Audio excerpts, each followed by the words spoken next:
clearly has figured out how to live and work with respect for the natural beauty. Very attractive. And if this national monument designation helps other people to realize that we value the natural beauty and will help to continue the management as it is, I think it's a good thing. Thank you, Mr. You after Mr. Alden. This stuff, this suggestion, we've got to remember something. Jamie Walker drives a school bus. The federal government takes dollars from logging and supports Jamie Walker's job and all the education of our children. During this week we're talking about here, there are loggers working in those woods. And those loggers are cutting trees, and those trees are funding our school system. Now, if we take, and I asked about logging in the very beginning, because that is the issue. We've got Interstate Lumber Company, we've got several industries here, and we are proud of our tradition of logging, and logging the national forest. And when we think about that, what are you going to do to provide the lost income that comes in from timbering? That is a cost, as Steve says. That cost is right there in the education of our little children. Well, as I said before, Pocahontas County gets fewer than 3% of its logs from the National Forest, according to the most recent Forest Service data. Additionally, the money that the county has been receiving for the last 10 years or so is not actually tied to logging numbers. It's based on a percentage of previous year's receipts. Now, that funding expired this year, but members of Congress are fighting tooth and nail for rural communities to maintain that money.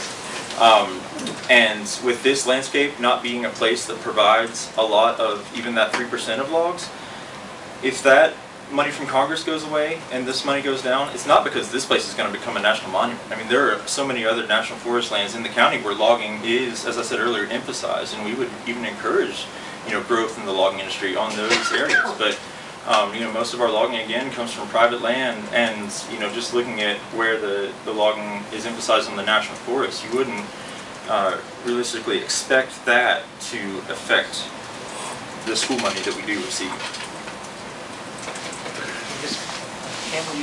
Yeah, I was just going to say something about what you were talking about, Jamie, is that, and I totally agree with what you're saying. I don't know that we can support anymore. I know that there is lodging in the county when certain events happen, that things are at capacity. Snowshoe gets to capacity in the wintertime. My hopes is that it wouldn't change that dramatically immediately. I'm thinking about my thoughts for a project like this, to me, where I sit with my business and my children in this county, and being from here and growing up here and living here, and all my ancestors coming from here, great-great-grandparents, that this type of designation would, and I don't need somebody else to, and what Bob was saying was important, that people can see that we value it by the name that we put on it. To me, that's not even important. It's giving it a status that hopefully would offer a little bit more protection 20, 30 years down the road. I've traveled out of the county a lot. I've traveled around the world, and we are so lucky to be in our little bubble. And it can very easily be popped. And I really, really believe that. And I want this place to I really do want this place to stay the same. Yeah, I want to do a lot of business. Yeah, I want to hire a lot of people. Yeah, I want a lot of tourists with lots of big bucks in their pockets to come and spend it in my restaurant. But at the end of the day, I really want this place to stay the same. I like my dad's sheep farm. I like the heritage and the culture that we have here. I like to have people come play bluegrass music in my restaurant. Those are the things I want. So when I hear people come into the county and talk about, and I was just talking about this in the car, talking about changing this big rail system and making all these trains and that, there's other projects coming up the pipe that are really going to change the numbers. But I'm hoping that something like this doesn't really change it. I think that you're right about Cranberry and Hills Creek and all that stuff being at its maximum capacity. And I'm thinking about really trying to create something, and the wilderness already does that, you're right. But I think there's something a little bit more marketable about a national monument. If we could keep the management the same, and people could use the land the same, and it still looks the same and it sounds the same, but there's a little bit more marketability and a little more clout when it comes to the federal government to getting these funds to keep it maintained. Because right now, as it is a wilderness, they can really change that. I mean, they can, unless somebody's down there in Washington lobbying to keep it that way, we're lobbying to make it even better. And I think that it needs that type of energy to keep it to be the same or better. So, Jamie, I hope that it doesn't change. I hope it doesn't bring another 1,000 people every single week. You know, I don't think that we're ready for that. But I'm thinking about what's that place going to be like in 20 or 30 years. And everybody's like, well, this place hasn't changed in 30 years.